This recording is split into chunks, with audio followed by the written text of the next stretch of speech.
I am gonna get started with some Helltide. It tends to be my starting point just because Whispers a pretty good experience. Oh, speaking of which, let me use my potions. Whispers are pretty good experience, and you can get a lot of Whispers done pretty quickly this way. And it gives me something to do to kind of break up the monotony of just, pit runs all the time. I get bored doing pit runs all the time, even if they are the best way to get experience. Okay, let's see.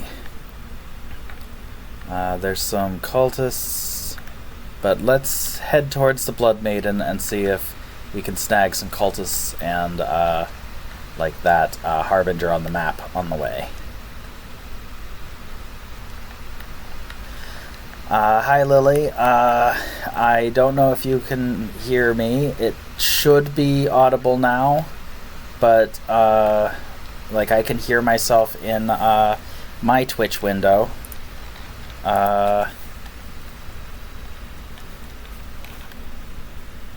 Let me pull up my stream manager, because I kind of forgot to do that. That's kind of important. I'll do this event while I'm setting that up.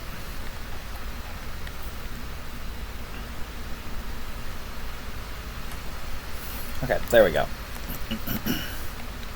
I should probably stand in the things and actually do the event.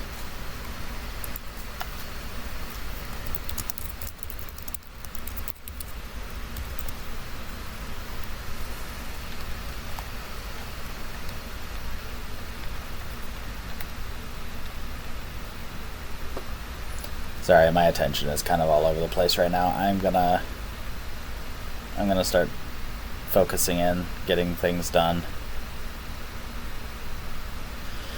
Gotta work on that Paragon level.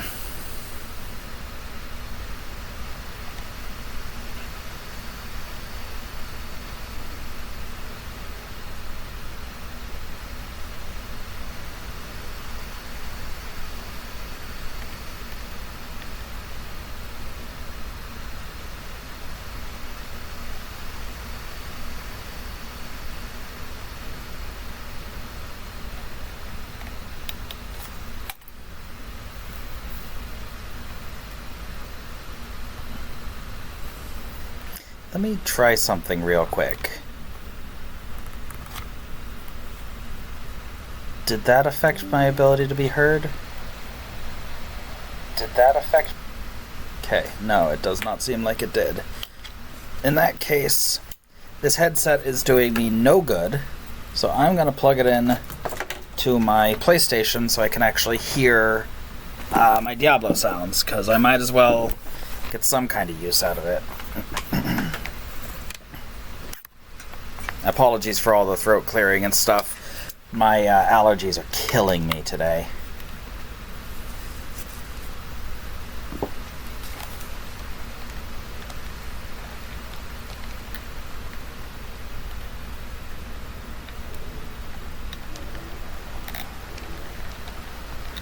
I'm pretty sure my headset is not picking up my PlayStation audio.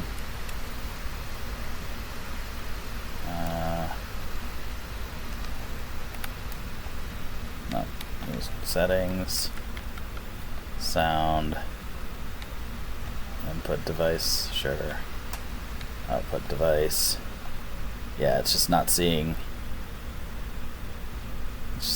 my headset. Headset's on.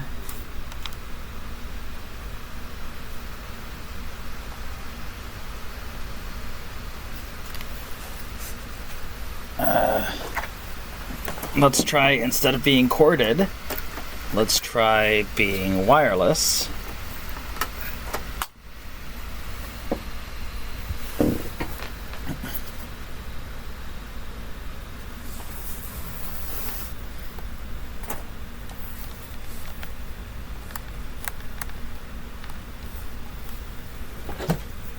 And if I turn the volume up, oh, I got myself killed it. Nope. Oh, that's not working.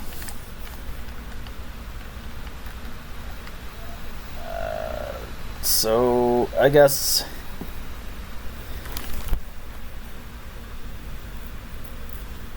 Oh, you can't hear the game. Okay, give me a second. I actually think I can fix that.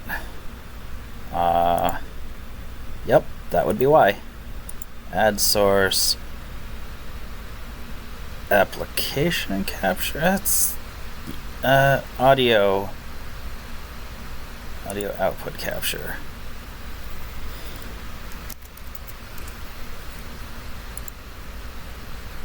Device.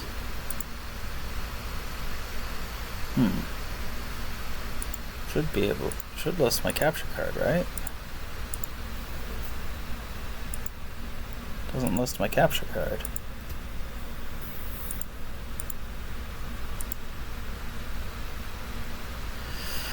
Sorry to hear you're also having allergy problems, Lily. That is not the fun.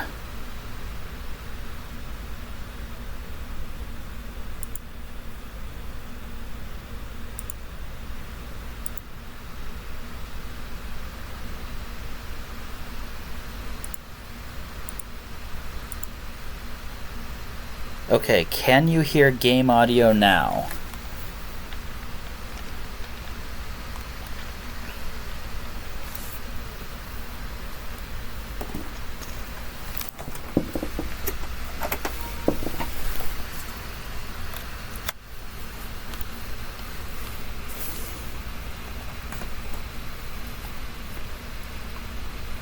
And can you hear me now? No, no game audio. Okay. Am I audible?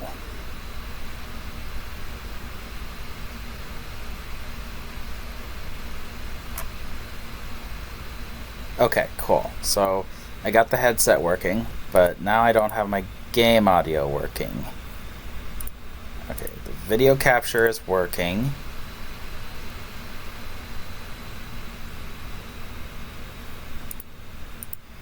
But it's not seeing my audio. Why would that be?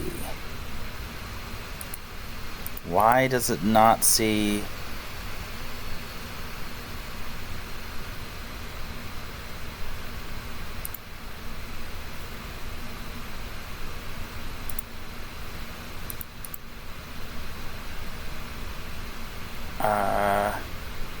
here we go.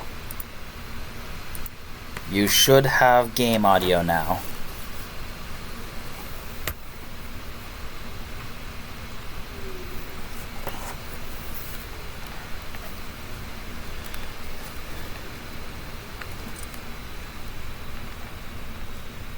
The worst part is I got on like 15 minutes early to start setting this stuff up, and it still just did not work. Yeah, let me turn the TV down because you're not going to hear it anyway. Or you don't want to hear it over the TV. And I'm not going to hear it anyway. Excellent, got it fixed. Thank you, Lily, for helping me figure this out.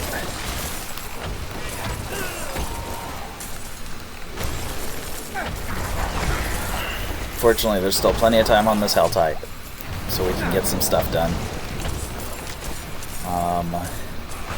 I'll probably go and take care of the Blood Maiden in a minute. I want to grab some more of these cultists. Red dots on the map.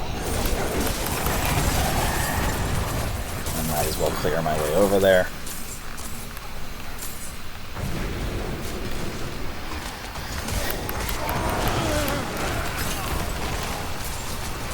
.44 out of 75.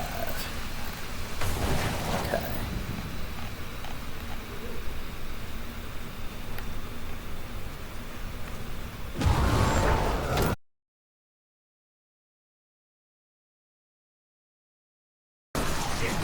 So what's new about that?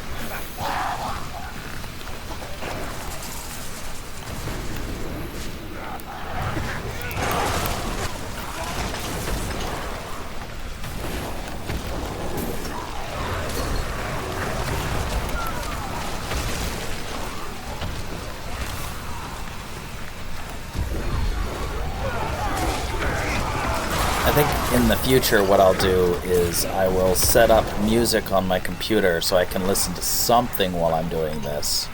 So it's not just soundless and just my own voice. Because,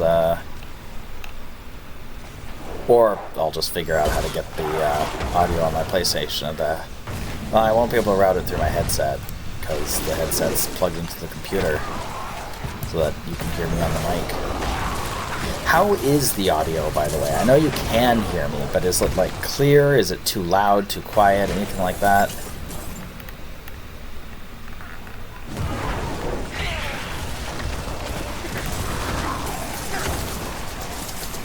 Oh my goodness, 1 second, my cat's screaming at me. He's a good kitty.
Sorry.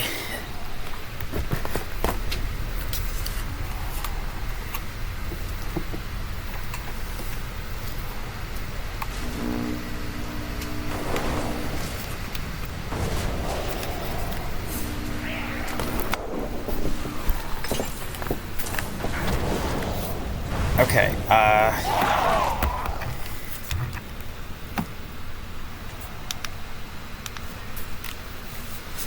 Okay, so one of the things I've discovered is my headset is uncharged despite me having left it plugged in all night. Am I audible again? My mute button does not appear to light up if I'm muted.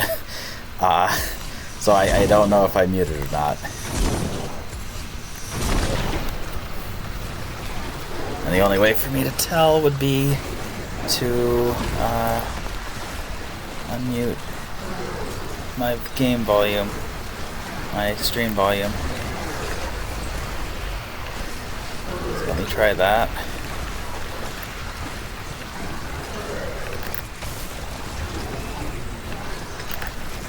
Okay, you can't hear me.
much gets past me.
Okay, you could hear me now, right?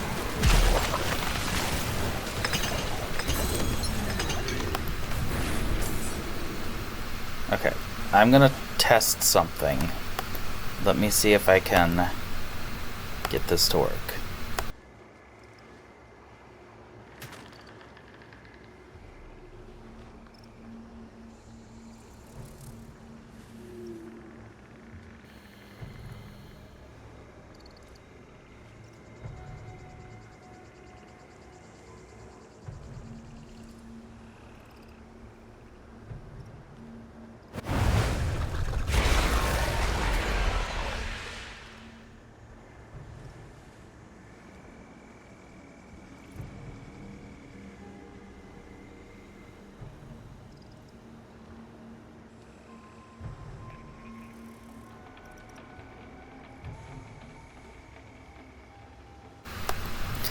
Okay, we can't have nice things. Sorry, my fan is super loud, and there's not a lot I can do about that.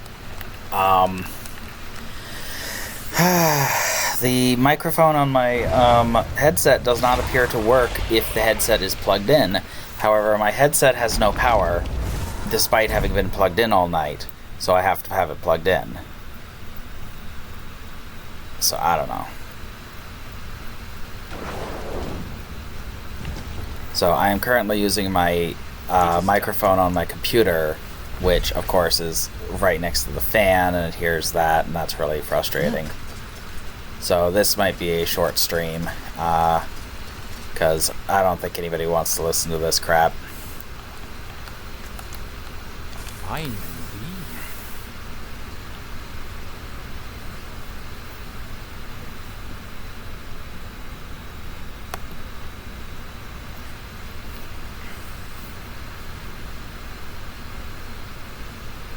Yeah, basically, Lily Tech said it's Monday and I don't wanna.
this darkness.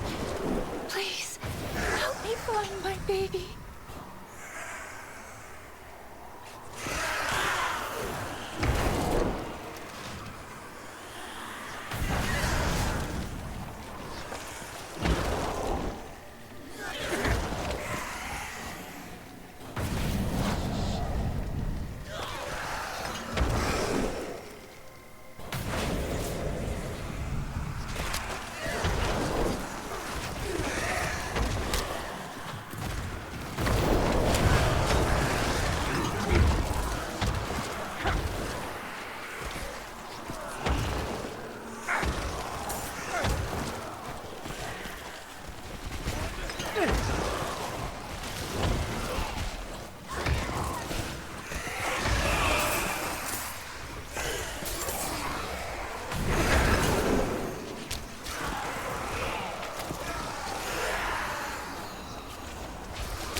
Okay. So OBS was picking up the microphone, but I'm starting to think it wasn't actually coming out over the in the game. Okay. Yeah. I'm pretty sure you haven't been able to hear me for the last minute or so, couple minutes. So that's great. Anyway, I was asking if there was anything you've been up to lately that has been fun or interesting that you want to talk about on stream, Lily?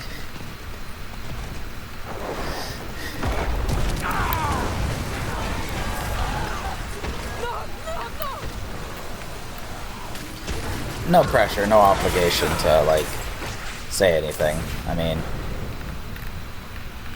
it's not your stream. I'm just looking for a starting point. I could probably talk about the game I'm working on.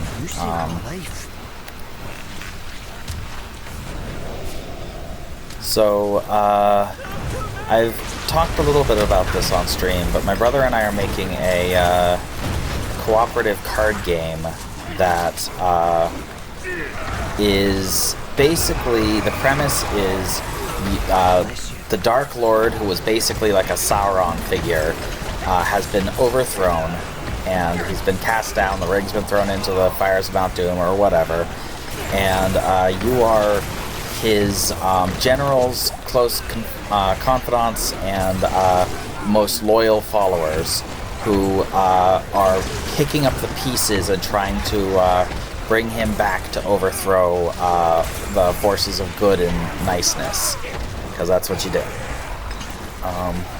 Sorting through stuff that's in storage. Okay, yeah, that's fair, Lily. And not every weekend is exciting, right?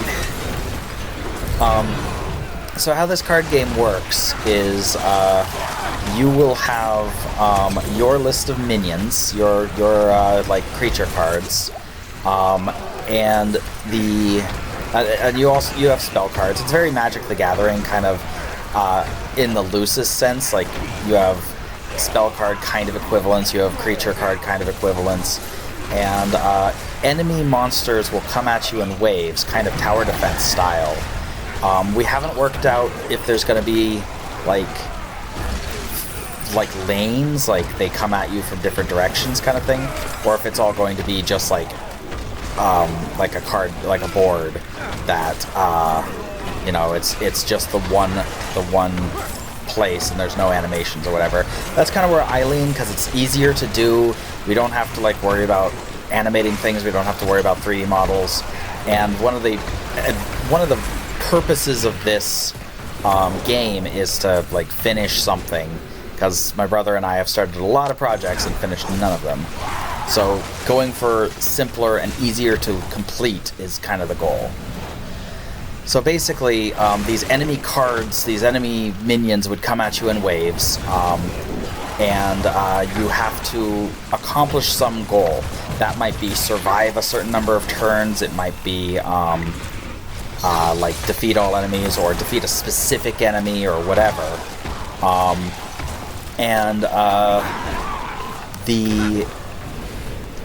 The game is broken up. It is basically set up in a campaign where we'll have a dungeon or a series of dungeons that you have to do. You can pick the order, like, to some degree. We haven't worked out all the details, but basically you'd be able to make some decisions as to what route you want to take through a dungeon, and which dungeons you want to do and stuff. And each dungeon would then be a series of encounters like that. Again, you would be able to choose your route, so you could say, well, we don't want to do this aggro encounter where they send hundreds and hundreds of little tiny mobs at you. Our decks aren't built to handle that very well. We want to do this one where it's, you know, hold out for 10 turns or whatever. And the game itself, the play is pretty simple. You have a front row and a back row. Enemies cannot attack the back row as long as you have something in the front. And that's true on the AI side too, the enemy side too.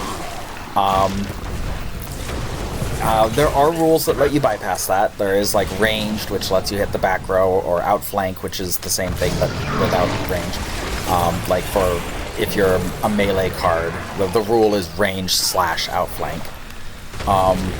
There are ways of attacking first, or forcing the enemy to like take debuffs or all sorts of stuff. So like there's a defense stat. The defense stat is how hard you hit while defending, because like Magic, both cards attack at the same time basically and hit each other unless they have a rule that says one of them's faster. The defense stat is how hard you hit when you're defending. The attack stat is, of course, how hard you hit when you're attacking. And then there's a life stat. So you can have monsters that are really good on the defense that aren't so good aggressively. And then the other thing you've got is a hero, a Dark Lord. You have, like, he, she, or they will be an actual, like, card on the table that you don't draw. It doesn't come from your deck. You just always have it. And they will have like a power that they can do, as well as they can attack. You can use them like a minion, and typically they will be very powerful. And they just you know, they act as kind of your anchor. They may support, they may be where a lot of your damage comes from. You know, it can range, but basically depending on which hero you pick determines what can be in your deck. So like in Magic, you've got red decks and blue decks and like hybrids and stuff like that. One of the characters would basically be the equivalent of like a red deck or whatever. Like it unlocks those kinds of cards for you. Each hero, each Dark Lord has there's 3 resources. There's Magic, Malice, and Might. Your might is your physical, like, prowess, and cards might cost might, they might cost magic, they might cost malice, or some combination of the above. Malice tends to be, like, your leadership or your ability to, like, just do horrible things to people. It's kind of evil charisma. And, like, so, like, how evil you are, or how good you are at leading the forces of evil. So a lot of those cards are minion cards that are more strategic as opposed to stat-y, or they are horde cards, like you can summon lots and lots of minions, or they might be support cards, just like effects, like auras and buffs and stuff like that. They can range to be a lot of things. It depends on the character. Each character has a different tree, there isn't like talent trees, but has a different like focus for its magic, its malice, and its might. So like for example, the Weeping King, who is the fallen husband of Yggdrasil, the world tree, who died, and the Weeping King turned to the Dark Lord to try and bring her back, because he's a treant. He's an ent, basically. He has might, which his might cards are big stompy treants, and the support cards that work with big stompy treants. Like big, heavy, high defense in his case. High life, high defense. Not so great on the attack, though there are some cards he's got that are better on attack. He tends towards defensive walls. His magic is healing. He has got a lot of sustain and a lot of ability to bring cards back from the dead, which isn't unique to him, but is his specialty, and nobody does it as well as him. He has a lot of ability to bring his own and his ally cards back, which is important because if a minion dies in the course of a dungeon, they're dead. They don't come back to your deck. So doing a dungeon, you'll unlock a whole bunch of new cards as you go through, and like be able to add those to your deck. Basically, the way you get booster packs is by playing in dungeons. The ability to bring them back can be a big deal because you otherwise can lose them permanently unless they have the soldier rule. Soldier rule just means at the end of the battle they come back to your deck. So like your core, you can't play the deck without these kind of cards. Often have soldier. The Weeping King's Malice cards are his aggro cards, meaning if you play games like Magic, it's can spawn lots of enemies or lots of creatures very quickly and like overwhelm your opponent. That's what his do in Malice. And specifically, again, they tend towards the defensive. They tend to, like, you need a wall of minions up really fast. Do this. His Malice tree is more offensive than his Might tree, so it's kind of more of a balanced attack versus defense kind of build. But you run the risk, of course, your minions will die a lot, but the Malice tree has a lot of things that allow the minions to built-in come back. So, like, a lot more of them are soldiers. A lot more of them have when they die, they resurrect for the first time. Or, like, there's a card whose name I forget, like Creeping Rotvine or something like that, that when it dies, it creates 2 rot pods that are weak little critters that you can fight with, you can defend with, you can use them as minions, but if the battle ends and you have a Creeping Rot pod, for each pod you get a new Creeping Rot Vine card. Like it grows up into that card. Yeah, exactly, Lily. The might stuff is big, stompy, slower, ton of hit points. They actually do tend to have rules like when they get below a certain amount of hit points, they get slower so that they don't, like, they'll go last in defense or offense, or maybe sometimes they actually just start with that rule. They tend to have overinflated stats as a result because, you know, they have a drawback, but then the upside is they just really powerful stats.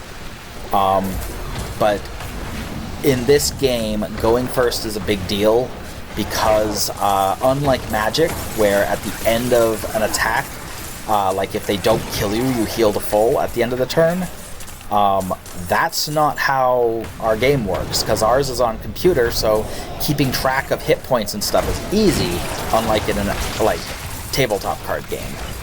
So if you take damage, the damage lingers. Now, if you complete if you complete the battle, your life will heal. But in the course of the battle, your cards do not heal. So you run the risk of, if you don't have some kind of healing on your party, you have to be careful, or be very fast. You want a lot of fast aggression or high hit points or something to keep your cards alive. And each character has, tools in that department. And since it's cooperative, And like I said, all the cards, your minions are either in the front row or the back row. You share those rows. So if I'm playing Weeping King and I put Big Stompy Treants in the front row, and you're playing like the vampires or something who are more like balanced, and you're going down the Malice tree where they've got like a lot of archers and a lot of ranged damage and they're a lot squishier, then you sit in the back row, I sit in the front row, and I protect you, you do all our damage. You know, teamwork. Teamwork makes the dream work. So, you know, different combinations of Dark Lords gives you different advantages. And so, like, every Dark Lord has some ability to support, and generally some ability to do damage. And you can, every game, you build up your resources over the course of the game. So, like, each turn you choose whether you want to point in Might, Malice, or Magic over the course of a given battle, I mean. And your stat will then permanently increase by that amount. So it's kind of like Hearthstone in that regard, where over time during the battle your stats just increase, like you just have more resources. It's kind of like getting more lands for free every turn.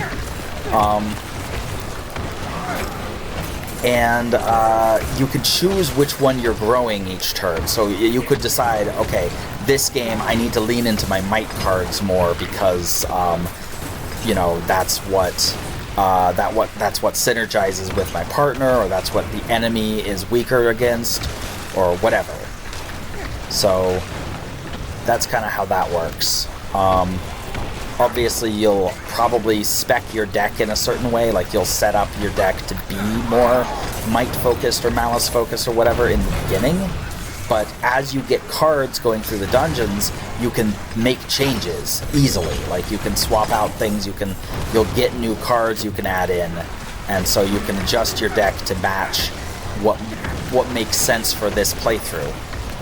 And over the course of a campaign, you'll do a bunch of different dungeons, you'll get to the end, and you know, once you finish, you'll get to keep all the cards you earned for later, except for there are probably going to be some campaign-specific cards, like some of the really crazy ones you earn in the campaign and then can use for the campaign, but then you don't add them permanently to your deck, so next campaign you play, you don't get to start with that stuff. But we haven't really worked out the details on that.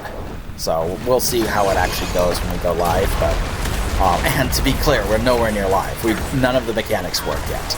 We're still in the process of setting up the core mechanics to even work. We've got a test game we're going to be doing soon, where we're just going to set up the core gameplay, just like playing a match, and test it to make sure that the mechanics just feel fun before we lock anything in. Because obviously, if they don't feel fun, we don't want to commit to those mechanics. We'll make adjustments. So yeah, that's what I've been doing lately, is working on that, trying to get more streaming in, because I've been really enjoying streaming. It's very new to me, but it's very fun. And then otherwise, I've been running D&D. We haven't been able to play recently because there's been a lot of life stuff that's come up. But I think it's this Thursday that we play next. So I gotta be ready for that. So I'm running. I am the DM for this campaign. I have never DM'd before. Not really. I've only kind of done like one-shotty kind of stuff, and that was mostly in 3rd edition. 5th edition I am very familiar with, but not from the DM side. So that'll be fun. The campaign has had a few sessions, but like I said, we haven't really had time to really dive into it and play it a whole lot. So there's been a lot of gaps between sessions, and the pacing has been kind of slow. I just realized that I talked my way through all of my Helltide and didn't actually open most of my chests, but that's okay. I'm just kind of grinding mindlessly. So let me find something more practical to do.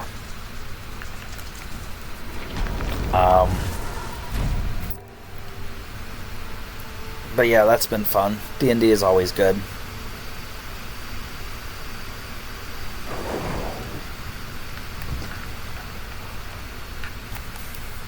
So my bitrate is high, and I don't know how to fix that. It's got to be settings stuff, I'm sure, but I don't know why my bitrate is high. Like, I use the setting wizard in OBS to set this up. I'm not really all that familiar with OBS settings or like streaming settings and stuff, but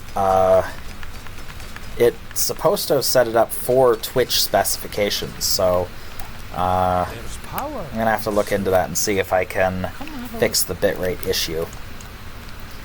But since we're just kind of grinding mindlessly, I might as well do that in some Infernal Hordes, because those are pretty good experience.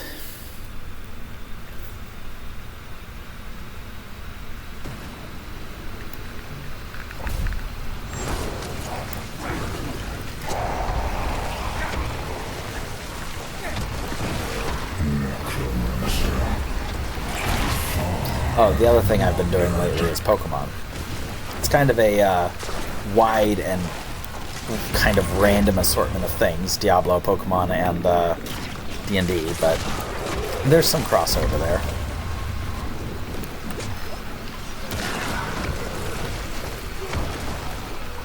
At least loosely.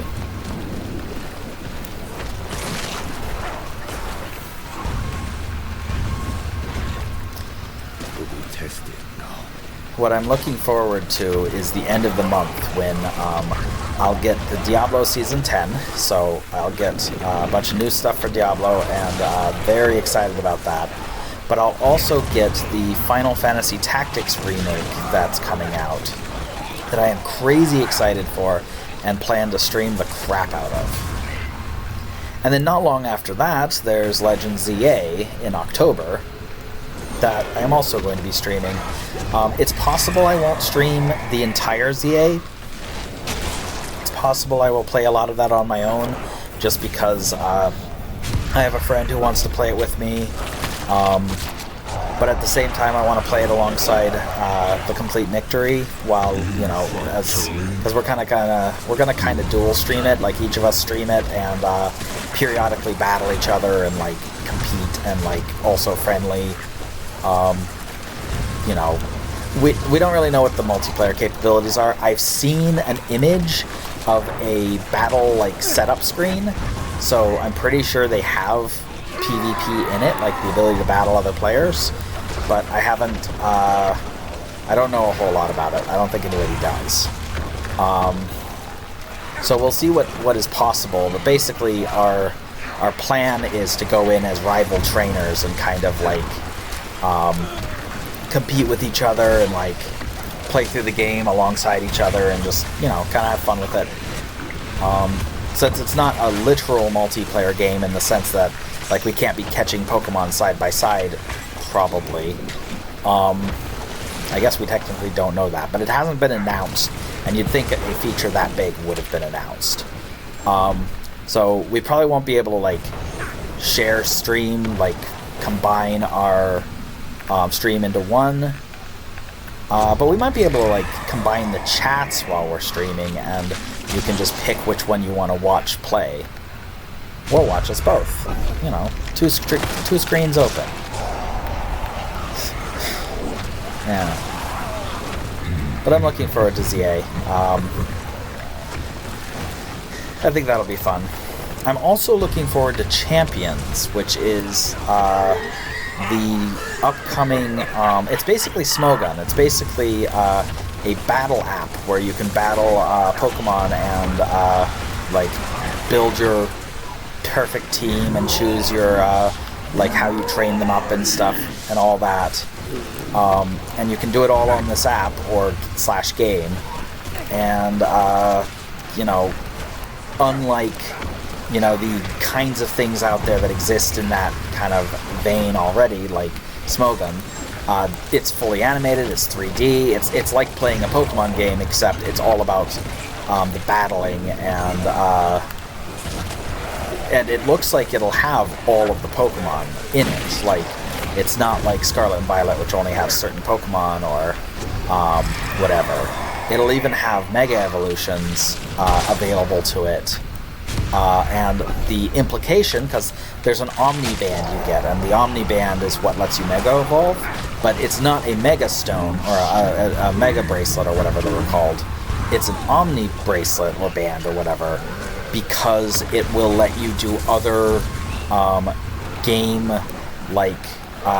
specific abilities later, like mechanics.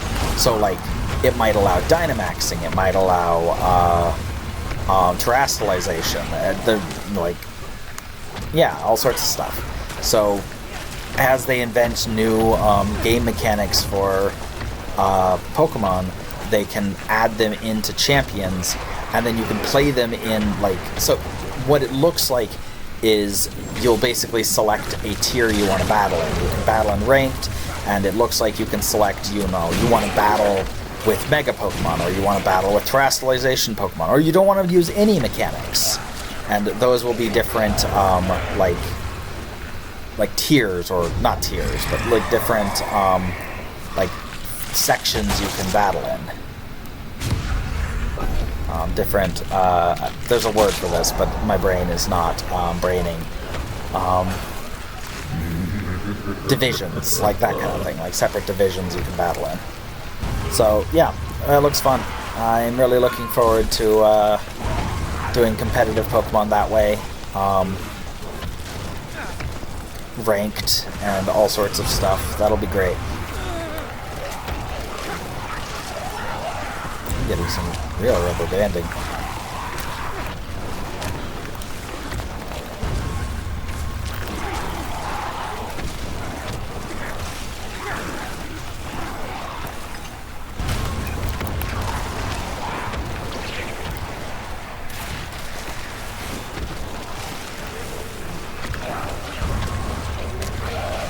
Yeah, my internet is really struggling here. So much lag.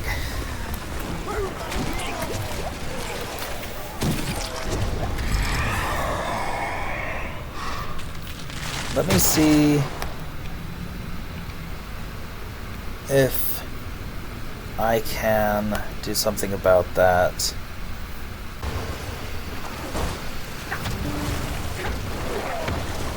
More disconnects. Yay!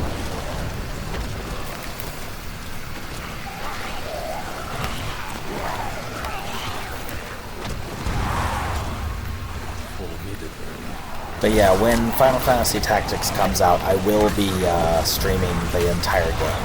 I will be doing a full playthrough on stream.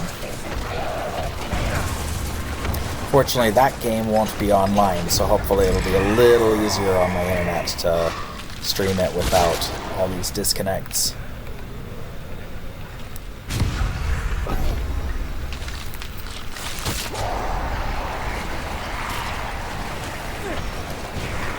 Yeah, Lily, it's not you or Twitch, it's me. I'm definitely having lagging and rubber banding and stuff.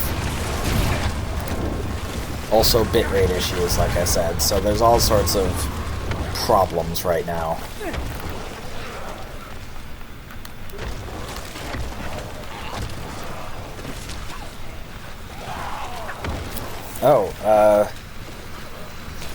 It seems to think I'm offline. Let me refresh this dashboard and see if I actually am offline. Nope, it says I'm online. Okay, cool.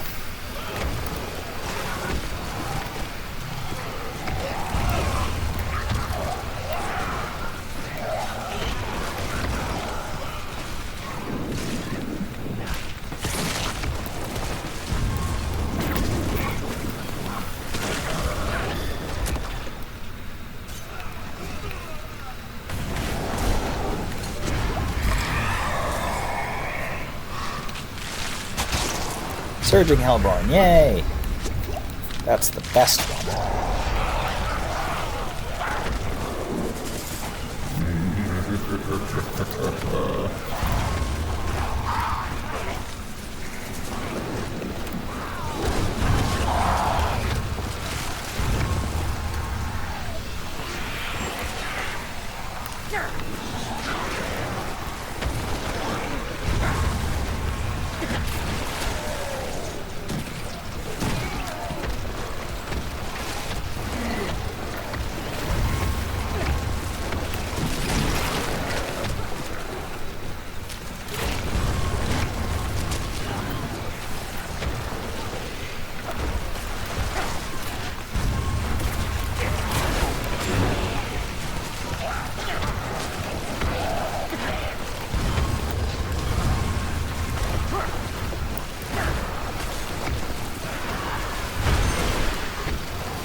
Ah, my spleen!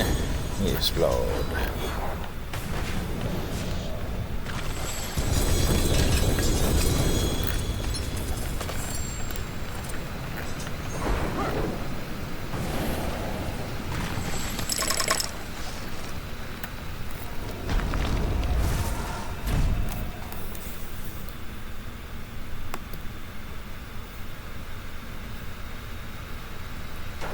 Oh no. It seems to have reset my stream, like this stream is a new stream now. Yeah, it got cut in half. Ugh. I'm probably gonna take the VOD of this down, to be honest. This is too broken. Probably not gonna post the VOD for this. It is done.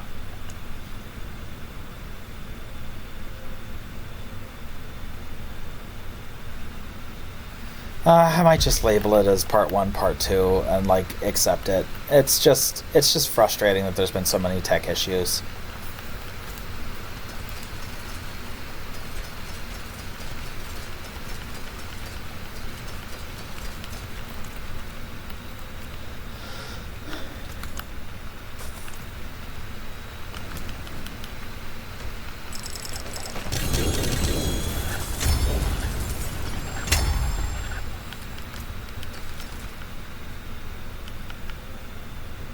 Oh, well done, Commander. Nice. Still not as good as mine, but... Come, traveler. The stars of sanctuary. I honestly don't think it's Twitch, Lily. I think it's my internet. I think I was just disconnected for too long, and so when it reconnected, the auto reconnect feature, it had been too long, so it treated it like a new stream.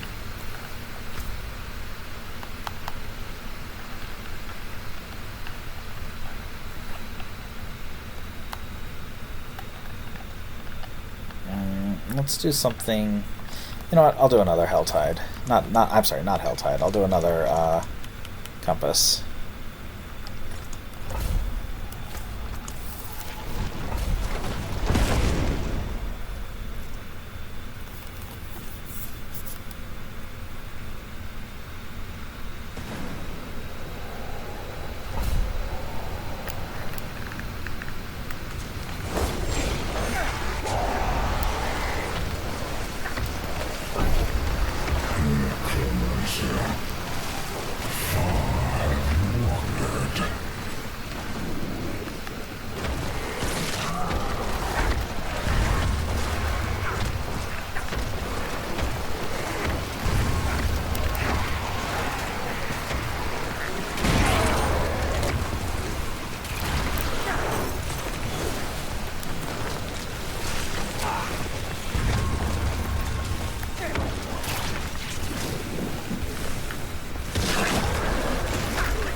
but I am looking forward to having a couple new games to sink a bunch of time into. Oh, side note, speaking of time, this next, not the current week, but next week I won't be around. I will be on a sort of vacation-ish kind of thing. Half helping a friend, half vacationing. So I will be out of town and not streaming starting... I think we leave Friday and then get back something in the ballpark of that same kind of time next week. I'm not really sure. It's a little fluid at the moment, but basically I won't be streaming next week. There's a possibility I'll be here for the Saturday stream, but I definitely won't be here for anything earlier than that. But this week's Tuesday stream is on. We're still doing that. And I might fit in another stream at some point to kind of make up for this lackluster one, this broken one.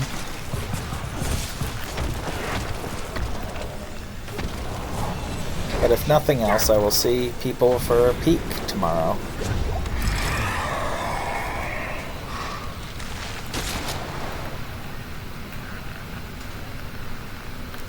Hellborn. Hellborn are the best you can get. You always want to pick Hellborn options if you get them, especially if you can stack them up. Sometimes, if you get it late enough, it might not be the optimal choice to pick Hellborn because you've invested in something else already. But in general, Hellborn are the main one you want to go for.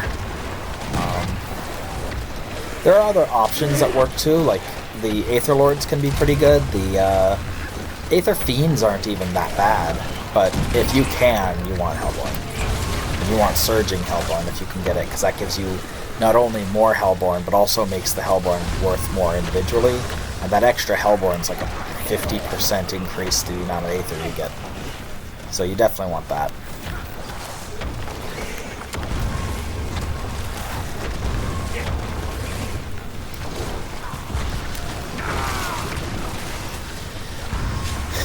Though, next season, everything's changing. They're updating the Helltide. I keep calling it Helltides. Speaking, Surging Hellborn. There we go. They're changing the Infernal Compasses next season.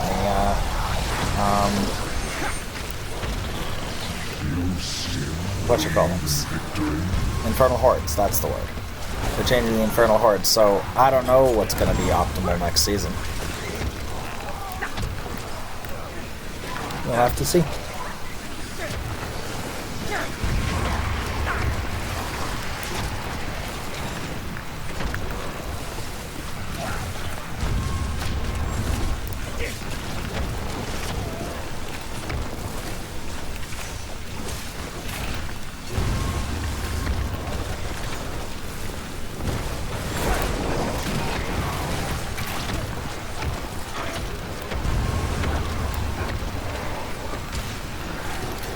Yeah, so Diablo, how it works is every season, so first, there's something called Eternals.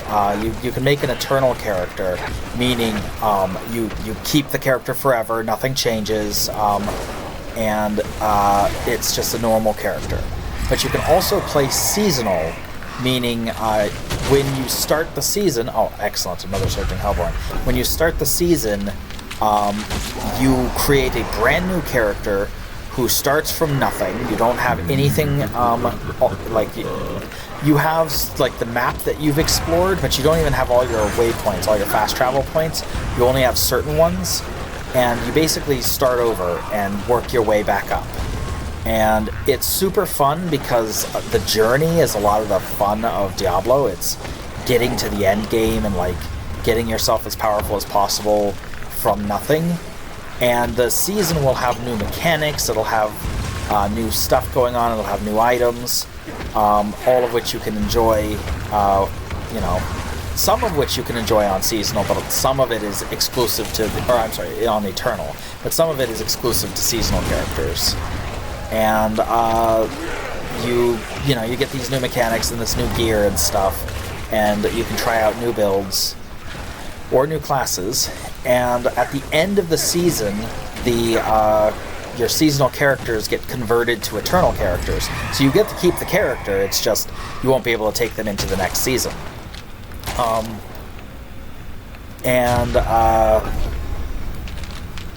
Next season, one of the things they're doing is they're revising this Infernal Hordes thing that I'm doing right now. They're doing another pass at it to try and improve it. So like when I go into the center and there's the 3 pillar things here, those are different like trade-offs I can choose between. I can like make the enemy stronger in one way, but then like get more of the currency I'm trying to farm from it. So like the Surging Hellborn one makes it so an extra Hellborn spawns, which in theory could be dangerous, but I get more of the currency from Hellborn. So in practice, because they're not actually dangerous to me, that's a win-win. But some of them are like, minions do more damage, but like Aether Fiends give more Aether, which is the resource, the currency. So there are trade-offs you can buy, and they're revamping the trade-offs a whole bunch. I don't know in what ways yet, but they're going to be pretty dramatically changed, it sounds, in a lot of cases. Supposedly, they're going to make it so more choices are like good choices, because a lot of the options currently are just kind of bad and you don't want them. So it would be nice to see change-ups, because as I don't know if you've been reading, but I've been picking Exalted Hellborn and Surging Hellborn for every single one, because Hellborn are by far the best way to invest, and it's not even worth looking at anything else if you're getting Hellborn options like this. And it's just, there's not a lot of reason to do like the Soul Spires, like this thing that I'm running around in right now. You can invest in them, but the investments for the Soul Spires are really bad. So you just won't get much Aether, the currency. So it's just not worth investing in them. So we're going to see what changes with the new season. They'll update this, and that'll be fun. Usually the seasons update some kind of big mechanic thing, or bring around a new mechanic, or something like that. Like usually there's something big and interesting that changes, and then there's like some new items to make new builds or old builds more viable, or new builds viable that weren't before, like something along those lines. And there will be a mechanic for that season that is exclusive to the season and will end when the season ends. So like this season, it's certain powers you can get that do some special stuff. Like right now I've got like a death ray connecting me with this little spinny dude. That's one of the seasonal powers. That will be gone at the end of the season and won't come back. So yeah, seasonal stuff's pretty fun. It keeps the game interesting and replayable in a way that I just feel like it wouldn't be if there weren't seasons.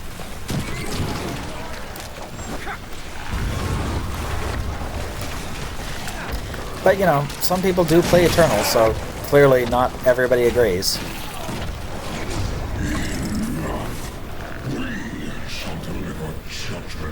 $920 Aether on an 8 wave is kind of bananas. That is a ton of Aether. So I'm pretty happy about that.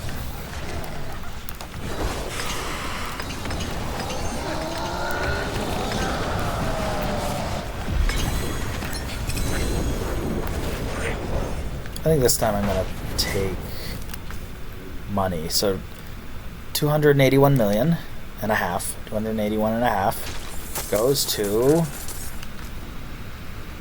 okay, so that's 30 million, 35 million, that's pretty good.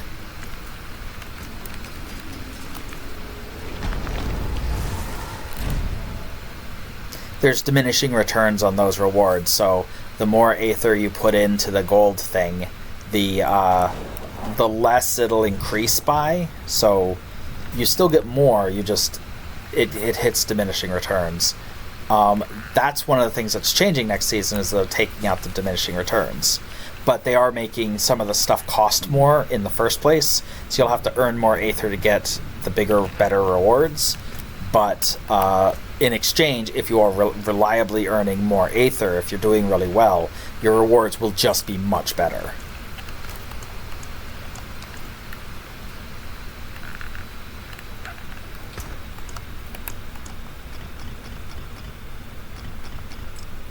Yep.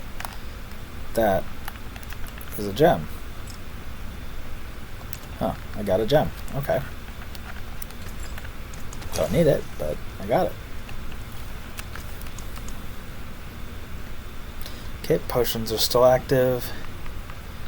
Do I want to do some bosses or something? Something to change it up? Let's do some Harbinger. He's interesting.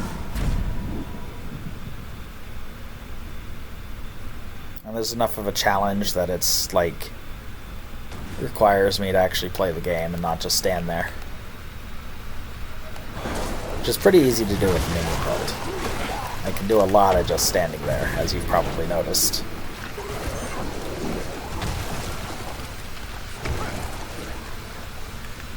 Oh no, you're fine, Lily. You don't feel like you're obligated to chat a whole bunch. I mean, I appreciate the interaction, like, I appreciate being able to talk with you and going back and forth, but, like, I also get that this is not a game you actually play, so you're not super invested, and that's fine.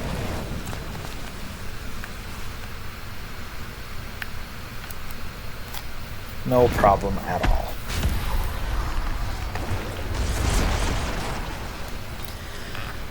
So this boss is one of the more challenging ones, because a lot of bosses you can just burst down super fast, but kind of the big three bosses you can't. They get to a certain amount of health and they'll automatically change phase like that. You can't get them lower than that. And then you have to do this dance where you're dodging the wolves and you're dodging them jumping out, and then the kitty cat arrives and you get the ability to blow up the portals with these balls. The thing is that I am now powerful enough that my minions will actually just kill the portals in a way that the game, I don't think, really expected you to be able to do. They don't prevent it, like the portals aren't invincible, but yeah, the mechanics are considerably easier when your minions just do all the work for you. Oh, let's dodge that.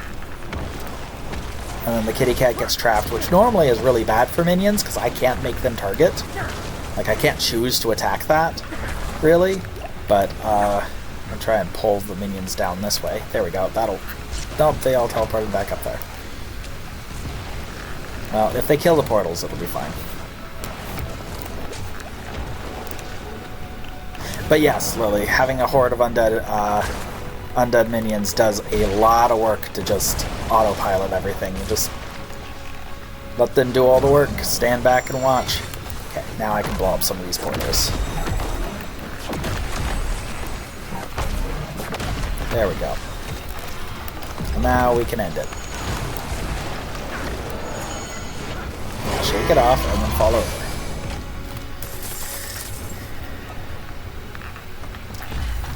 But yeah, I'm at the power level where none of these bosses are difficult for me. But if I make a mistake on this guy or Endariel, or to a lesser extent Duriel, the three kind of big bosses, I can die. Pretty easily, actually. Like, the wolves actually will just kill me. I think him jumping out will kill me. I'm not sure if the wolves will one-shot me, but if I'm missing any life, they will. There is a bigger boss than these three, and he does not have a life cap. Like, he does not stop taking damage to phase transition. But next season, none of them will, which is super cool. They're changing it so none of the bosses will become invincible. They'll get a barrier, which is basically like a life shield, where the damage goes to the barrier before it goes to their life. But if you do enough damage, you can still break through the barrier in a way that is not currently true.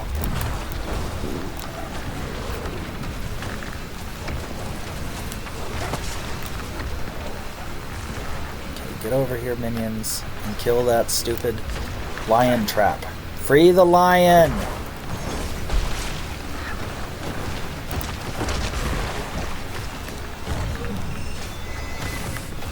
Oh shoot, I need to not stand there.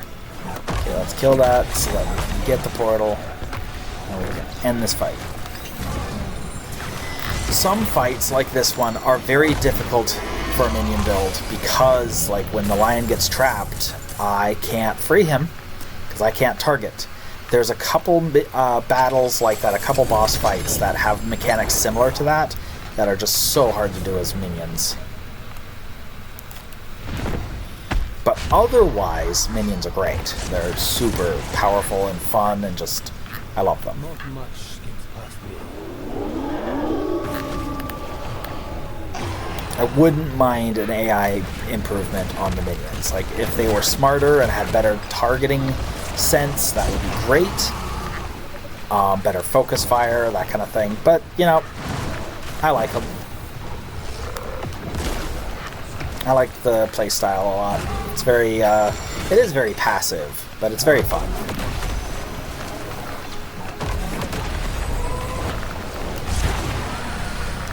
Because I do have a lot of, like, active things I'm doing. I'm using a whole bunch of cooldowns constantly to buff their power. Lion, you're trapped.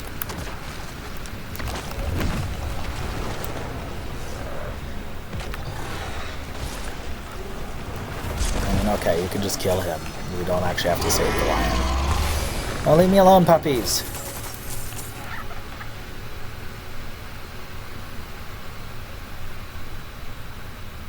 Yes, that one's Lilith. That's actually the other super powerful boss, but you never do her because she doesn't actually drop anything. She's basically just a bragging rights kill.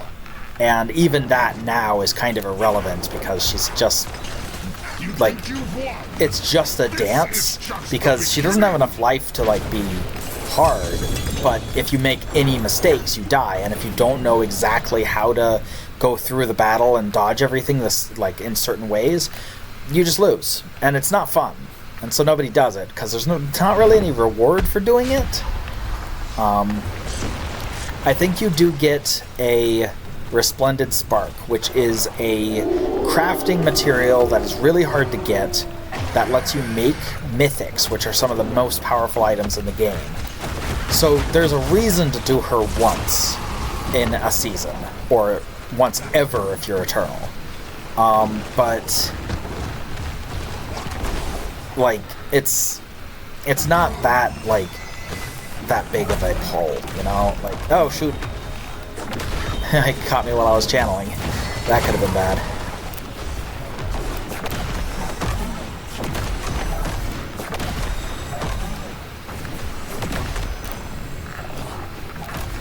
I did it again.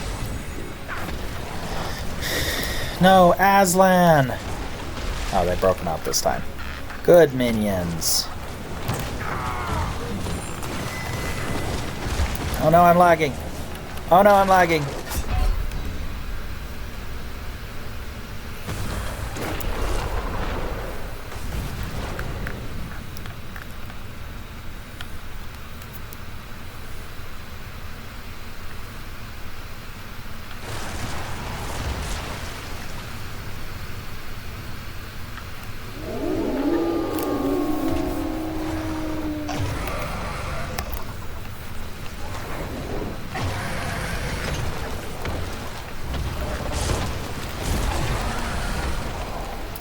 I lagged out, and I died. It was great. For him. Oh, crap. I'm not paying attention. I was looking at my Twitch stuff to make sure it was coming back in. And it wasn't. It's all borked. Everything's borked. My face, the internet, my game, everything. Everything borked.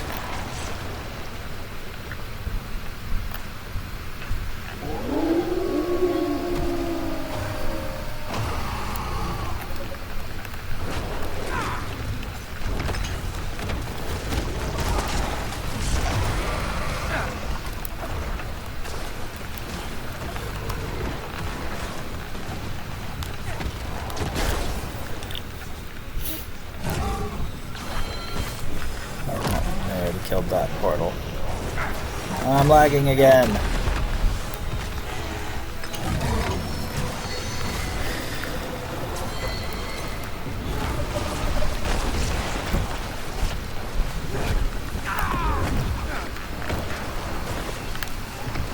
Free Aslan.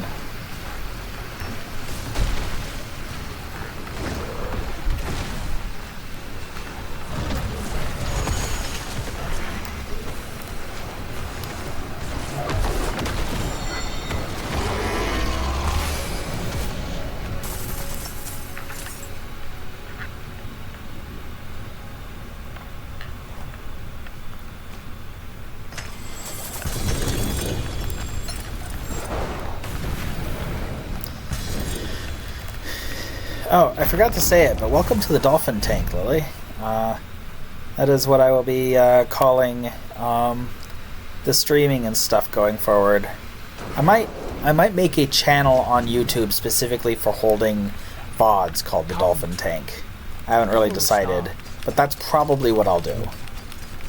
Currently, they're all on my Wicker Dolphin channel, but I would like to start making actual videos and putting them there. So once I actually have some videos to put there, I'll probably transfer my VODs over to a secondary channel.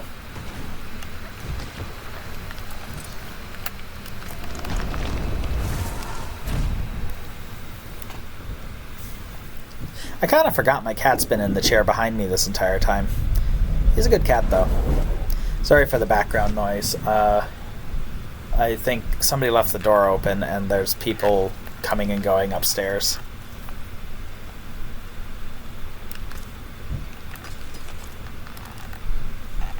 Come, traveler. The stars of sanctuary.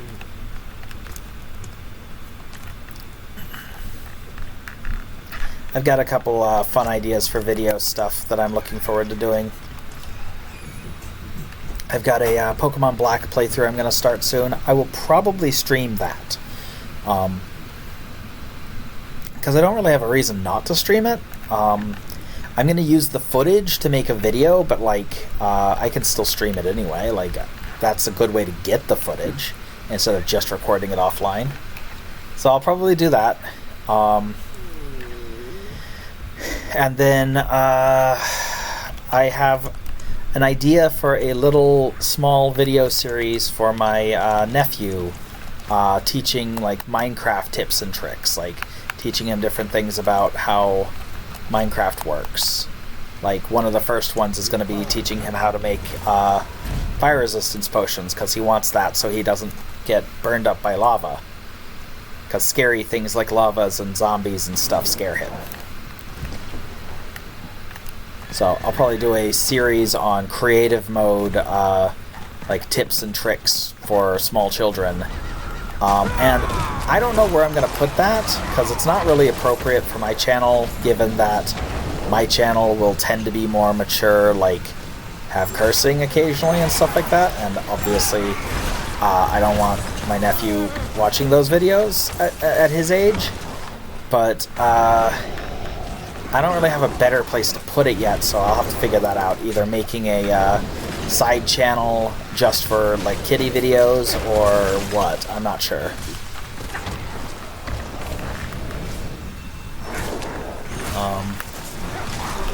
Because Dungeon Fire Hobbies also has somewhat more mature stuff. Like Dungeon Fire Hobbies is not like it's not for kids. Like it's mostly kid accessible, but it also isn't explicitly for kids.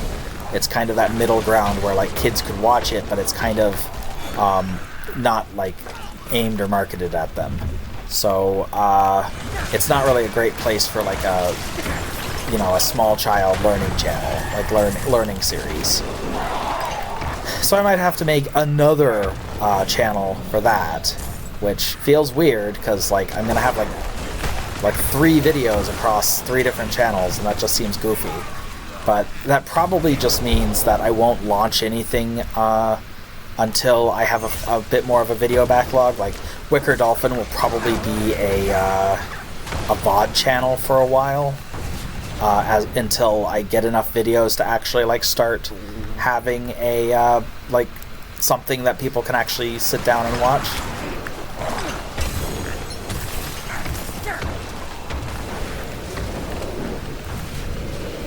If you're looking for basic tutorial stuff for Minecraft, we don't.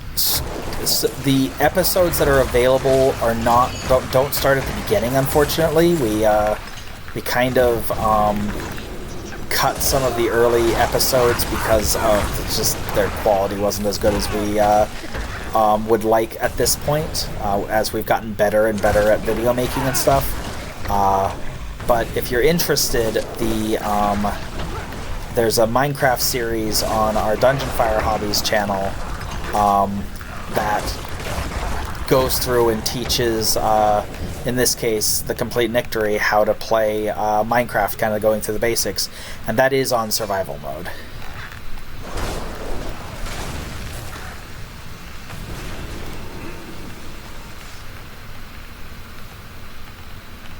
So if you're interested in that kind of stuff, check it out. It's at minimum a decent starting place. And we have a few funny moments. The Nether was a particularly good time.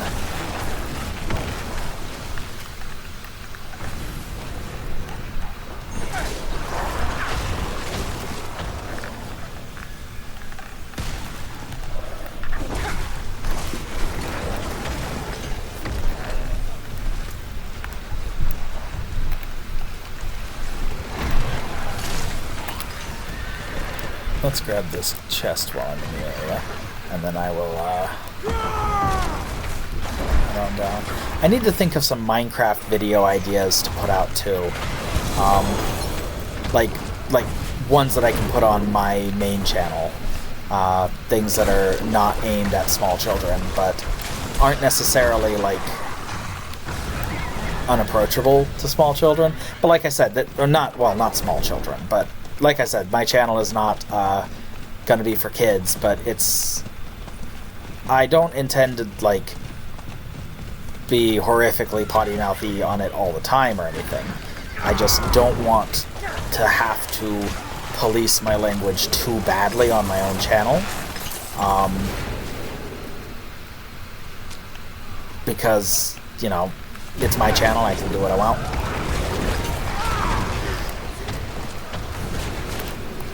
I've just decided that that's kind of the vibe I want to go for is not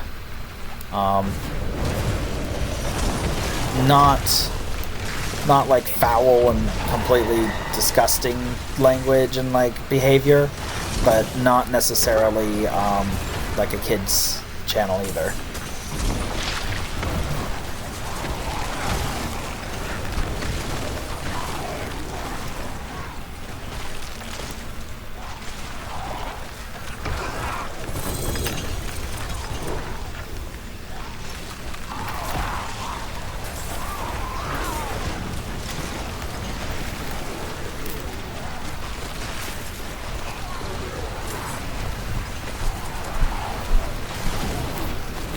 Yeah, that's usually how Minecraft starts, Lily, is you have something that vaguely resembles a house, probably made out of dirt, that keeps you alive for the night, and that's about the best you got.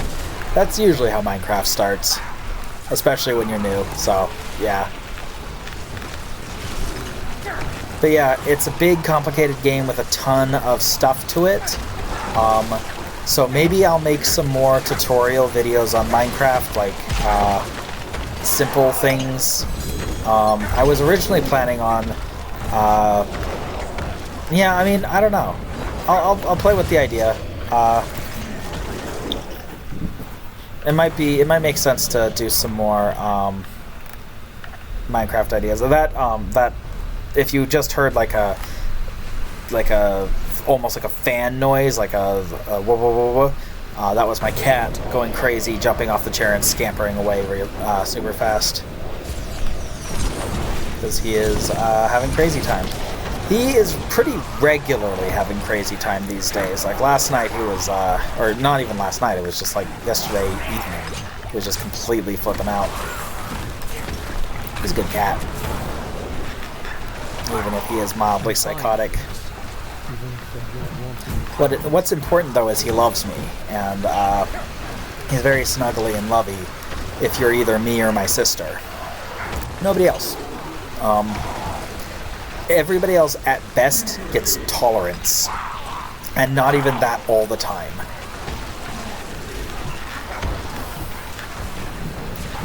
Like, my mom can pet him, but only for a certain amount of time before he gets spiky.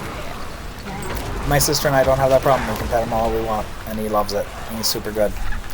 And so, of course, he's perfect and cannot commit any crimes. He can do no wrong. And he gets whatever he wants.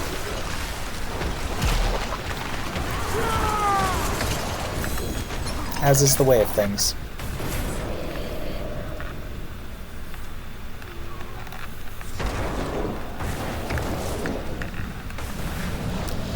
I think that's enough of the maiden for me. I think I'm gonna go turn in some chests, blow up some random groups of minions.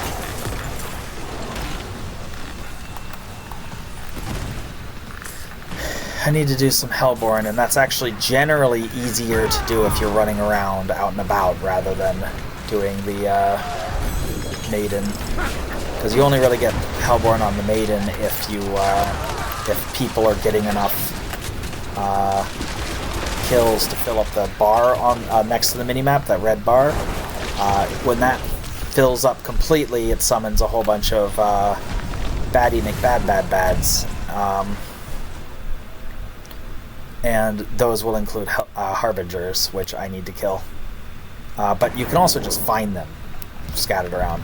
And Lily, you have the right of it. Kitty has chosen his people as his right. And I'm very happy that I'm one of those people.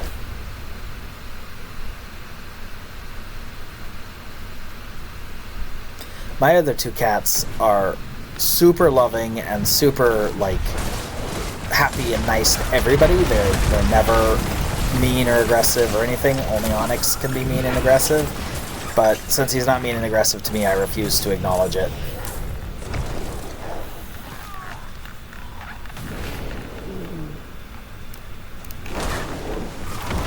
But the other two are sweethearts as well.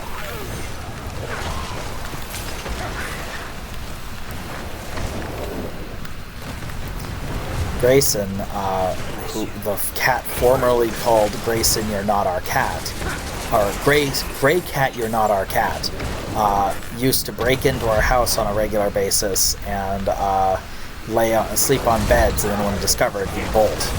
And we have since adopted him, because it turns out no owner, we looked for a while, no luck. So we adopted him, and he is now a sweetheart, an old man who is so sweet and so nice, constantly hungry, constantly demanding food, and definitely geriatric. We think he got hit by a car once when he was younger, and so it's really messed up his back, and as he's gotten older, it's gotten worse and worse. So he can get around, but he struggles with, like, stairs and stuff.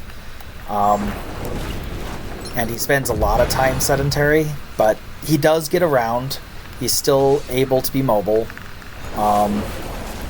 And he doesn't seem like he's in pain when he's mobile. Like, he doesn't, like, minimize motion or anything like that. He's perfectly happy to run around and, well, not run, but to move around and follow people and stuff like that. He's not, like, always laying down because it hurts or anything like that, which is good. And then Cloud can be a little bitey, but not like badly usually. He just gets excited and playful, but for the most part, he's just a sweet cat who just wants attention and love and food, mostly in the form of treats. He's not that fussed about, like, regular food. He'll eat, but he mostly just wants you to give him treats. Very sweet cat.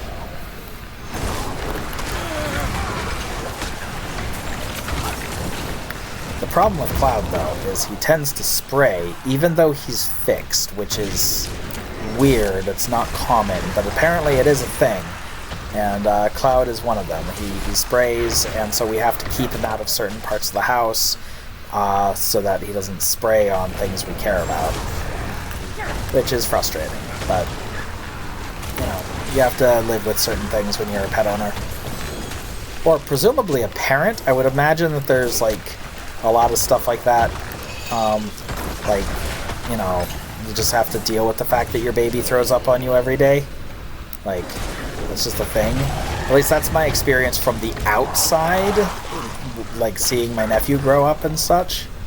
But obviously, I don't have kids, so I don't have any first-hand experience with that.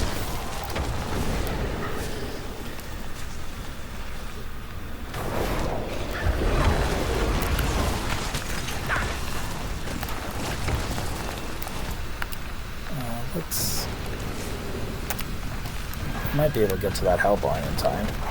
Yeah, nobody's fighting him. Okay. I don't really need another Hellborn kill, but, you know, they drop stuff.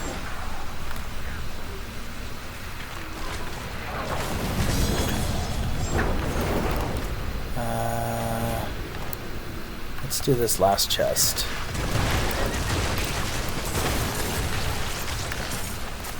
I almost have enough. Oh, no, I don't. I was going to say I almost have enough for the mystery chest, but that's just not true.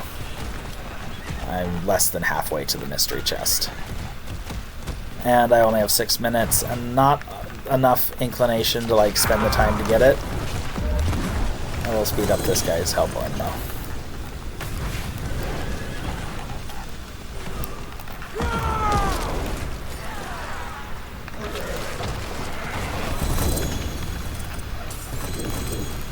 Okay, and that'll be a good Helltide.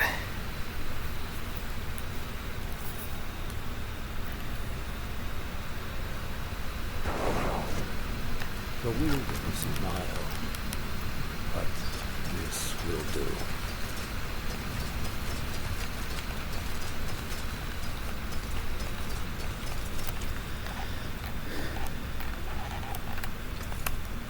So what next? Maybe I'll do a pit. I haven't done a pit today. I've gotten kind of burned out on pits, and I haven't been wanting to do them as much, but maybe I'll do one.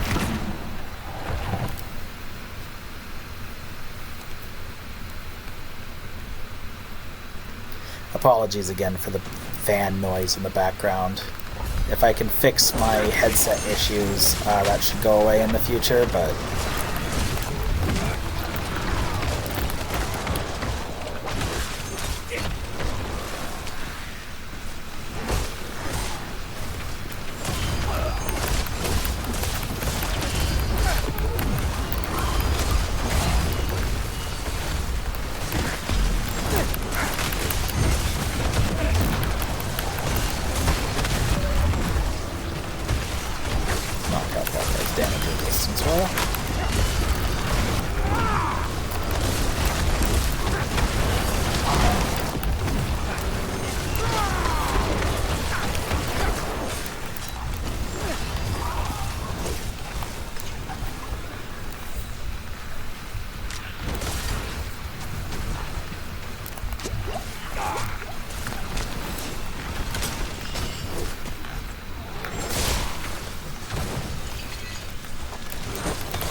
I should try a higher pit at some point and try and see how far I can go. Because 100's pretty easy for me at this point. and I haven't really pushed past 100 yet. But I know I could. And it's good to hear that the fan's not too bad. To me, it's really loud. But, yeah.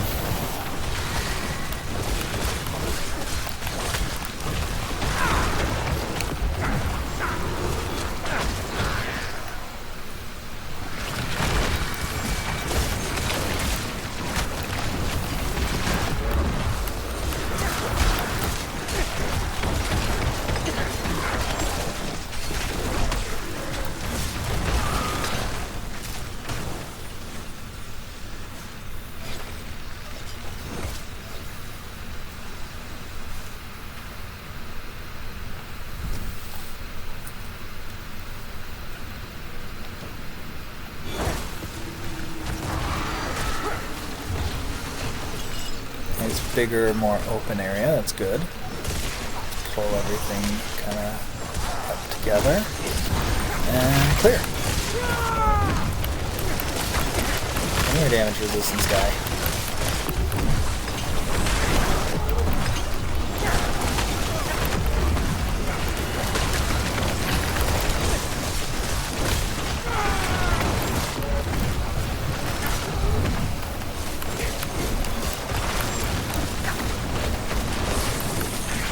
And as you can see, this is the problem with minion builds, is they split fire. They attack all over the place instead of focusing on a single enemy to bring them down.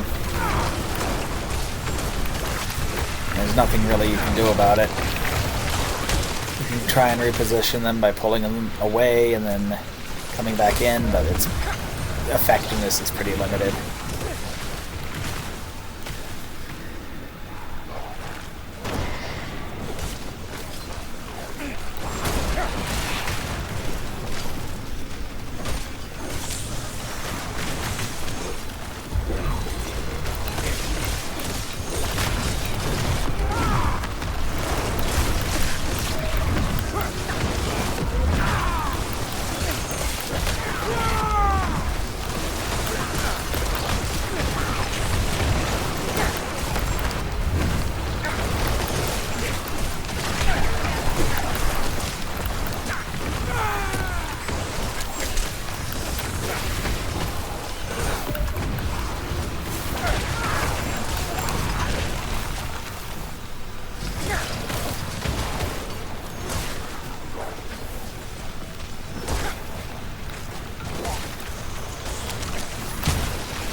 I think after this will be a good stopping point.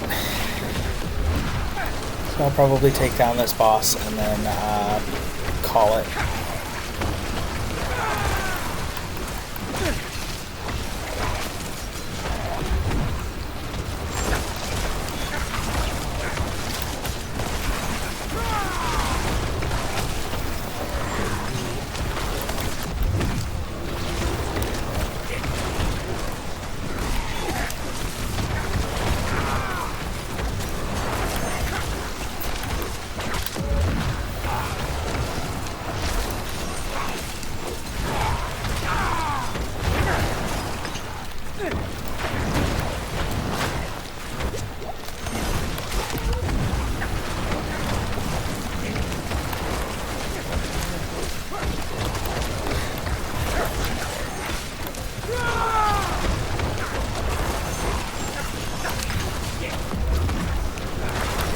Oh, crud. I stood in the bad. Lesson for everybody watching. Don't stand in the bad.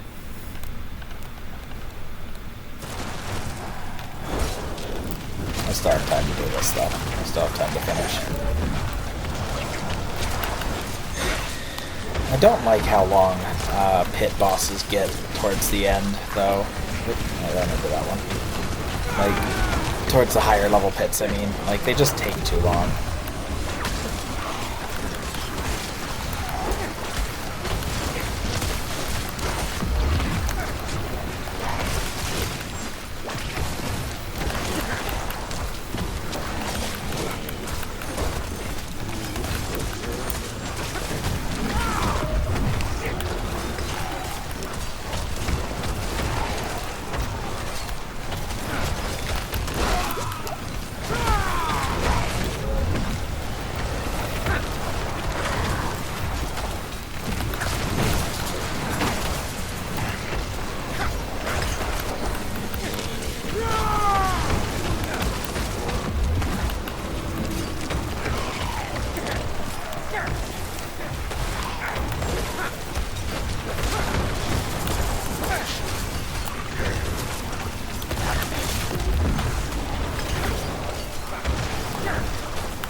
Okay, so I think I'm gonna go ahead and call it about there.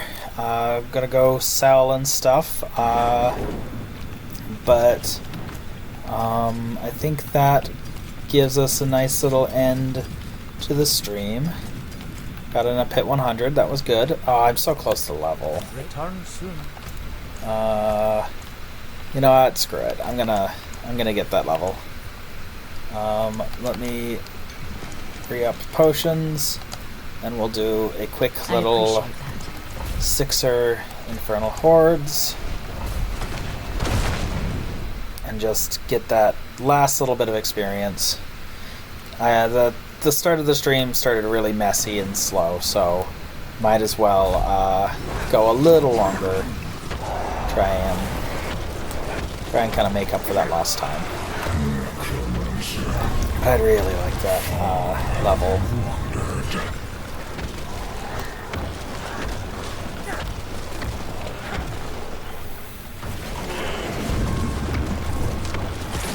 Because that's how you got to do Paragon 300, is incrementally. Just a little bit at a time, because the amount of experience it requires is so ludicrous that you can't just like, I mean, you could just like put your back into it and grind and like spend, you know, a few weeks just doing nothing but pits and grind it out, but like, I don't want to. That doesn't sound fun. Like, if it's gonna take me longer doing it, with Helltide and Infernal Hordes and the occasional pit. It'll take longer, but it will be a lot more fun for me.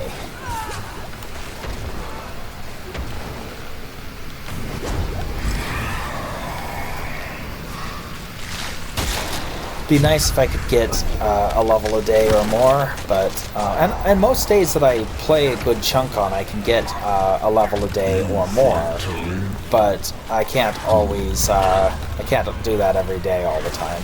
I'm not always able to. You know, investing 2 to 3 hours in Diablo every day is not always like something I can do.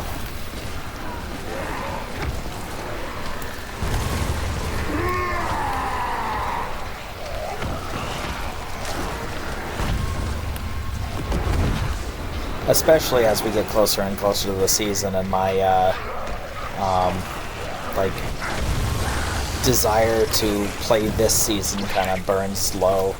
As it is, like the only reason I'm playing at all right now is I've set this artificial goal of hitting Paragon 300, and it's kind of the only thing keeping me playing at this point, because I no longer like there are things like I could upgrade my gear, but I probably won't. Like, it's probably not going to happen. I probably won't get the drops I would need.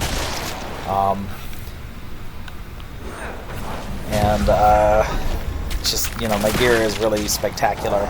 The only thing really left to do is to see how far in the pit I could go. But, as I've said, solo pit runs just aren't really something I enjoy that much. Especially not when I'm not leveling glyphs, because my glyphs are all max level. Like, I just don't feel motivated to do it.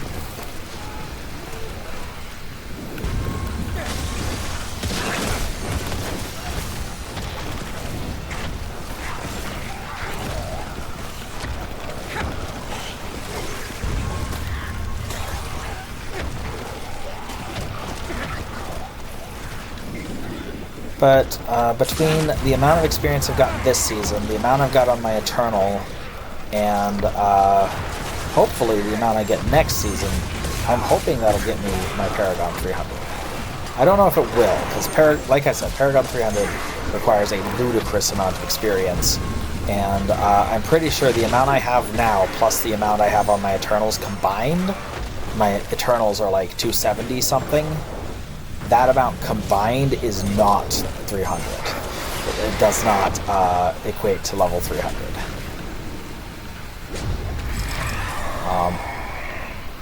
The last few levels at around 300 require like I think going from like 290 or 280 or whatever to 300 requires you to get as much experience as getting to 280 or whatever it is took in the first place.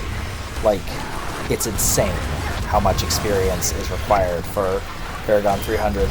But it is achievable, and I am on the horizon. It'll be on my Eternals. Like, I'm never going to get it during a season. But I don't need to get it during a season. I just need the trophy for it, the achievement. And then I will have Platinum Diablo.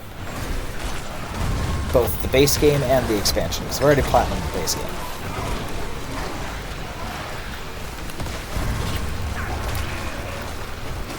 And then the next goal will be to Platinum Final Fantasy Tactics.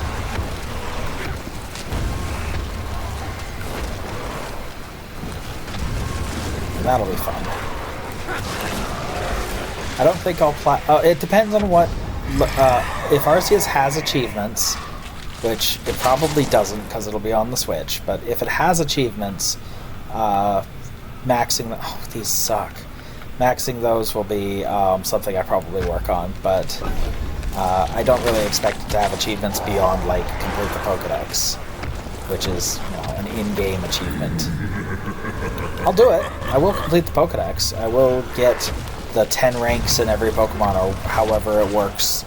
That's how it works in Arceus, is getting level 10 on every Pokedex entry for every Pokemon. I don't know if ZA will be different, but yeah, I'll do whatever that is, that equivalent is. But... Oh, hi, Butcher. And bye, Butcher.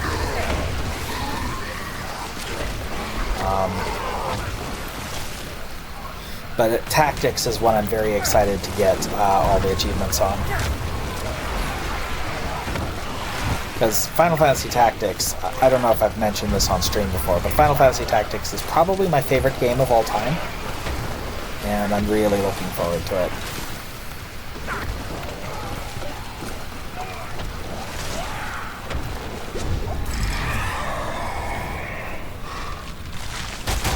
Oh. The Butcher. Again. I'll take another Butcher.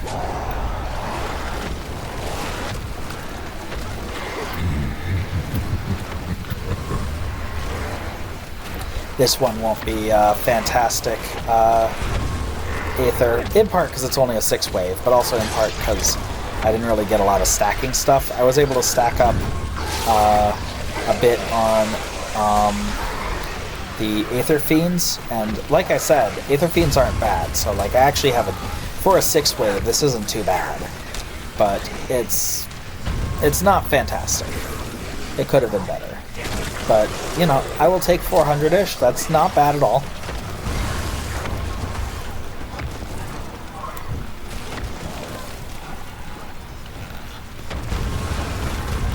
Not that I really actually know what I'm talking about, because I don't remember things that well, so I don't actually remember what my average is on 6 waves.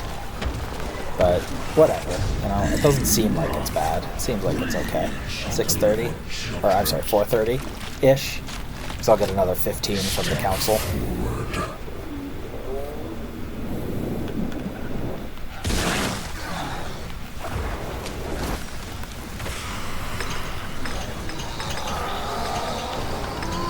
Ah, my spleen! Dead.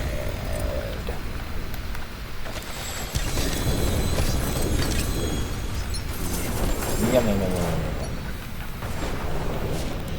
Yeah, I'll do it. Decide.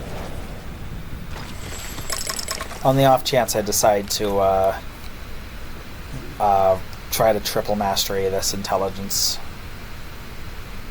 I can't triple mastery this and try to get intelligence because I actually need those 2 ranks, those 2 masteries in attack speed to get it yellow, because otherwise I don't quite hit the minion attack speed threshold.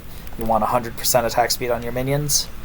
And yeah, so I need that, because I'm like 0.2 or 0.4% over. I just can't afford to lose any attack speed.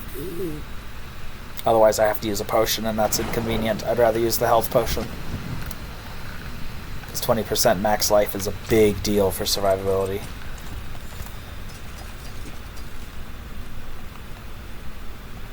Oh, that's actually not a bad amulet. Amplify damage and max life. Just roll up percent intelligence, and that would be pretty solid. It's too late in the season for me to consider selling it to people, though. Oh, yeah. I don't have the Final Fantasies on Steam, Lily, but I have them on PlayStation. I've got there's a bundle you can get that's like all the way up through 6, I think, 1 through 6. And I started playing through them. I haven't gotten that far, and I need to go back and continue. I think I've beaten 1 and 2. So 3 will be next, but it's been a long time since I've played them, or since I've picked up that bundle and played it. I had never played 2 before. I had never gotten far in 1 before. And I have never played 3. I've played the crap out of 4. I've seen 5. I don't think I actually played it myself, but my brother played it and I watched that. I played the crap out of 6. And then after that I've played a bunch of them. Like I've played 7, 8, 9, and 10. Did not play 10-2. And then I really haven't played any of the ones after that except for 14, which like the online one I played a bit. I played for a while, but I never even got to max level. My brother and his friends, we were all playing it together, and they kind of petered out and didn't like get all the way up, and so I petered out. And then I played 15 because my brother got it for a birthday present at one point, and then we spent, I think it was Christmas, actually. I don't remember. It was birthday or Christmas, and we spent the holidays playing it together, like going back and forth on who had controller. And that was fun. It was like the old days. I am spending opals. That's what I'm doing. Give it a go. Hello? Well, hello, shining pure. Too bad, friend. Yeah, I haven't tried platinuming any of the old Final Fantasies like that, the ones that are that old anyway, because yeah, they're like encounter every single beast every single creature in the game. There are hundreds of creatures in this game, and some of them are super rare and only in like one location that once you pass you can't go back to. And it's like, well, that just sucks. Like, it's such a grind. All of the, like, so many of the achievements in those games are such grinds. I think one of them was literally open every chest in the game, and it's like, I'd have to follow a guide for the entire game and do none of it myself at that point. Yeah, that makes sense. I've always liked consoles, so I haven't. So I had an Xbox 360. I never had the original Xbox, but I played at a friend's house who had it.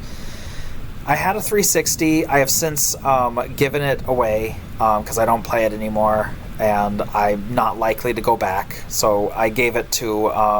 My mom had a friend who had a kid, and I don't remember what the circumstances were, but it was one of those where it made sense to pass it on to the kid. But I have a PlayStation 1, 2, 4, and 5. I have the Switch. I had most of the Nintendo consoles up until Wii. Like, I like PlayStation. I don't know. I like it. In the past, there were a lot of exclusive games that I really was into on PlayStation, though these days that's a lot fuzzier. There's not as many exclusives, and a lot of the exclusives aren't that interesting to me.